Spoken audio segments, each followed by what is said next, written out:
here is Katamari Damacy. I ran into this strange title all the way back in 2004. I wasn't sure what to make of it when I first saw it. It was odd, it was unique. I had never seen anything like this before ever. But most importantly, that soundtrack. I had never heard anything like it before. As I sat there trying to figure out what to make of it all, I wondered, who in the heck created this game? What inspirations did this person use to come up with such a weird concept? Well, for that, we would have to go back all the way to 1995. A young student by the name of Keita Takahashi would enroll in the Musashino Art University wanting to study sculpting. However, after graduating, he realized he wanted to pursue a career in video games instead of sculpting. He went on to join Namco in 1999, not as a game designer though, but as an artist. He worked on a few projects with Namco, eventually ending up working on a project that would inspire him to start working on a game of his own. He had already come up with a few characters for it, but was still trying to come up with gameplay mechanics. Initially, he had come up with only 3 characters: the king, the queen, and a prince. The way the story would unfold would be that the queen would get kidnapped by humans, and the king would send the prince to Earth to rescue her by using his head as a hammer. The prince would then knock out the humans, use them as a vehicle to drive around causing havoc, all while following some insane orders from the king, his father. You know, after saying all that, it still doesn't feel as weird as the gameplay mechanics on Death Stranding? Have you played that game? Good luck. So what do you know, no surprise, the idea was turned down by Namco. But Keita-san was not done. He continued to think about ways to create his game around the characters that he had created. His interest was once again piqued when he caught a demo of a game called Powerline that Sony Computer Entertainment was showing as a working prototype. The game never made it past that, but it did inspire a few ideas for Takahashi. The game had a girl that would traverse islands using power lines as a means of transportation. This reinforced his idea that games could be fun without having to resort to violence at a time when the newer generation of consoles and their power were used to make games not only more realistic but more violent. His second inspiration came from the Japanese school game Udama Korogashi, where school kids compete in teams to push a giant ball around the playing field towards a specific goal. Kind of like playing soccer or doing team exercises, but with a really big oversized ball. So he took his characters and these 2 concepts and combined them all into one game and pitched it to Namco. There was one problem though. He needed to get his idea to the higher-ups in the game division of Namco. Problem here is that he was part of the art division, so he had to get a little bit creative. Well, you know what? That was perfect. If anything else, Takahashi-san was creative. He had the idea of going through the Namco Digital Hollywood Game Laboratory, which was basically a startup division for young students and would-be game developers to master their craft and create video games on limited budgets for Namco. He then was able to get students to design the visual style of the game, and with the help of some recently laid off Namco engineers, he managed to get a team in place to help with the prototype. Now, here's where it gets a little bit more interesting. The PS2 was still fairly new, and development kits were not common. Takahashi and his team would develop the prototype on the GameCube, since Nintendo was getting game developers to jump to their new console with more user-friendly dev kits. The original concept had the player moving a ball around and growing as he picked up things, but with an interacting soundtrack that would slowly change with instruments as the ball grew or diminished in size. But this was scratched due to memory and other limitations. Once the prototype was shown to Namco, it was greenlit for full development in 2001 and assigned the responsibility to the game development company Now Production. The game's budget was small when compared to bigger, more popular titles of that time, with Namco setting aside around $800,000 to the team of 20 developing it. Takahashi and his team had a few simple ideas that they would follow while creating the game. 1, it had to have novelty. 2, be simple. 3, had to be fun. And best of all, it had to be humorous. An early prototype of the game showcasing one level was presented at the 2003 Tokyo Game Show, and thanks to the great response it got, Sony decided to help promote the game for release in Japan, which then took place on March 18, 2004. 吉田様、社長室へ。あ、はい。あ、あらま。失礼します。新ルール転がして巻き込む塊魂この春デビュー。プレイステーション。The response from the gaming community was very positive. In fact, so much so that Namco would request a sequel by the end of 2004. But its very odd concept and gameplay mechanics had Namco convinced that the new property would not attract anyone outside of Japan. So for the time being, the idea of a Western release was shelved. Around the same time, the International Game Developers Association, a non-profit organization that helps to promote innovation in game developers around the world, were looking for a game to showcase at the experimental gameplay workshop. And they discovered Katamari Damacy through the Tokyo Game Show. Keita Takahashi himself would be invited to showcase his creation, but would reveal during that time that it was not planned for a Western release. Yet critics and gamers alike were impressed, and Takahashi was invited back to E3 of 2004 to showcase the game once again. While gamers also wrote to Namco requesting for Katamari to have a Western release. In July of 2004, Namco finally announced that Katamari Damacy would get a release in the US in September of that same year. Just like in Japan, it sold at a very discounted price when compared to AAA titles, at about $20–25 or so. The low price point being that Namco wanted to see if gamers could give it a chance. Now, for those out there that may have heard of the game but never played it, here's the rundown. The King of the Cosmos parties a little too hard and destroys the cosmos by wiping out all the stars. So, like any responsible parent out there, he gets his kid to fix the mess. The prince is tasked with collecting objects that will be used by the king to create new stars and even constellations. You will also be tasked in collecting living things as well. You collect things by rolling them into your Katamari.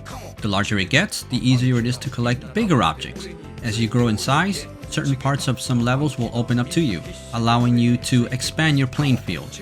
You start out small enough to be harassed by mice, but eventually, you will be able to roll your Katamari over cities. Hey, take that, mouse! If you bump into bigger objects, you get knocked back and will lose the objects that are stuck on your Katamari. Same thing will happen when large objects and creatures bump into you.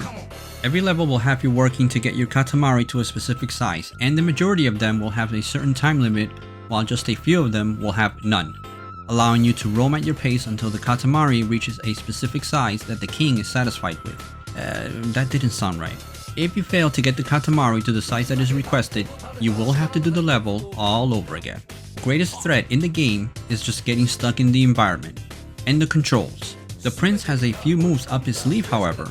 You can do a quick 360 to turn around. 180, you stupid spaghetti slurping cretin. 180. If I did a 360, I'd go completely around and end up back where I started. Wait, is that right? Trust me. Okay, we'll go with that. You can do a dash to help you with slopes, and you can view the level from a first-person perspective, but hell if I ever used that option while playing the level. Now I can try to explain the control overall here, but you have to play it to get a proper example of how it feels to move the prince around. Let me just say that you will have to be using both analog joysticks in almost perfect harmony with one another, because as you grow in size, the environments themselves get a little tricky to maneuver around. You know, it's all a bit clunky at first and maybe a bit frustrating, but you know what, hang in there, cause it gets easier. It's almost like riding a bike. The levels themselves are nothing amazing to look at. It is the objects and things that you collect that will keep you entertained. In each level, you will find hidden items and even your own cousins. Now in the sequels, you can play as them when you find them, but in part 1, you can only collect them and get to visit them in your moon. You can tackle the levels however you choose as the game progresses. You can tell which ones are completed by looking at the title of each of them and seeing if you have text pointing out how big that star is, or the constellation. You can also replay any of them in the hopes of getting a better sized Katamari, but it doesn't really change anything in the game. But now, how can I go on this long into the video and not talk about one of the best things about the game, and that thing that immediately popped out at me when I first played it? The music.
If the quirky graphics didn't draw you in, or that odd art style, or even the strange gameplay, the music would.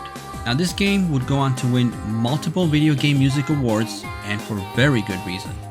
Composer Yu Miyake wanted to create a collection of songs that would not only fit in with the quirkiness of the game, but transcend many different styles and music generations that would be able to entertain people of almost all ages.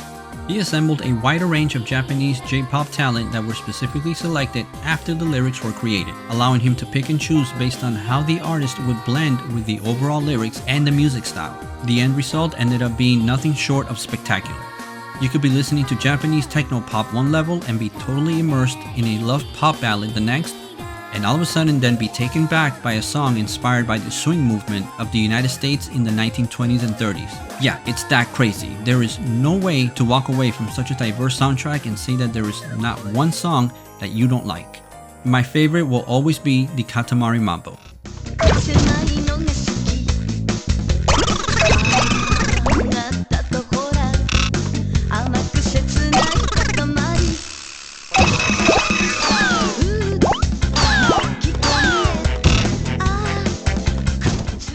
Now the famous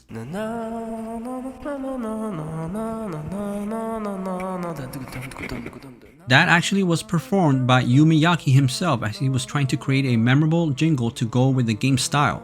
While Miyake-san himself is credited as one of the main composers since he did most of the work in the soundtrack, there were many amazing and talented individuals that were able to come together to create what, in my opinion, is still one of the best soundtracks to ever grace a video game, and one that I occasionally play in my car while driving. Now, if you ever find yourself getting a little frustrated in traffic, nothing will mellow you out the way that this entire soundtrack does. And I am glad that they kept the original soundtrack intact when it came to the US and was not altered in any way whatsoever. It fits perfectly with the whole vibe of the game.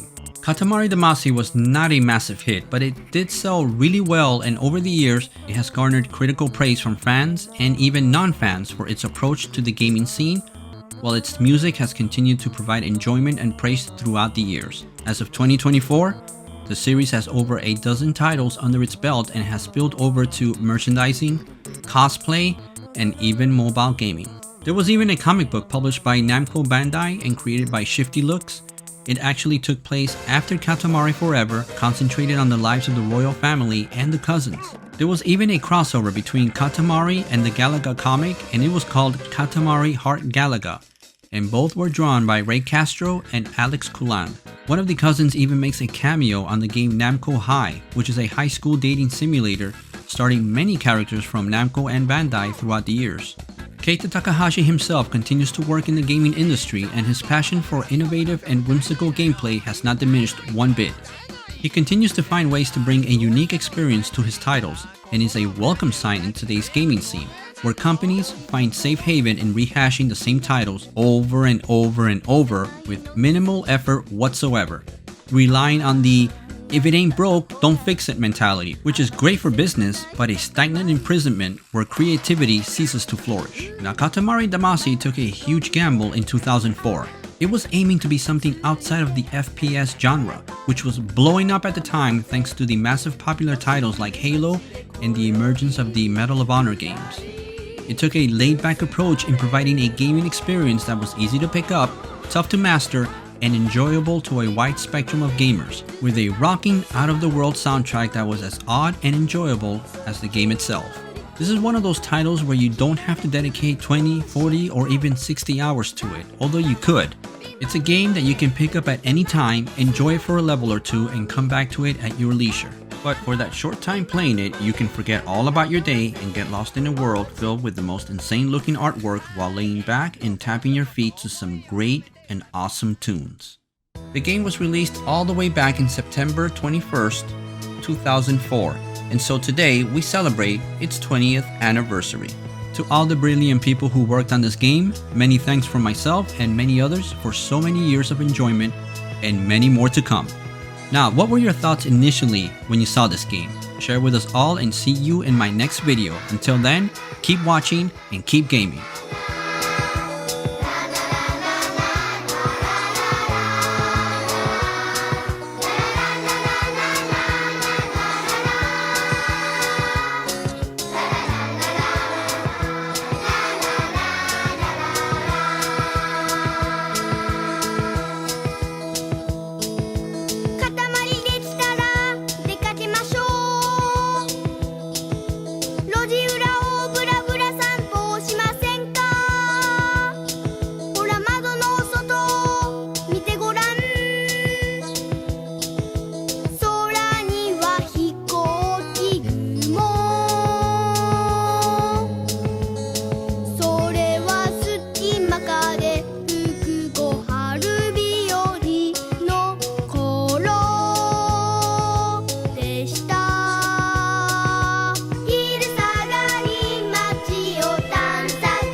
2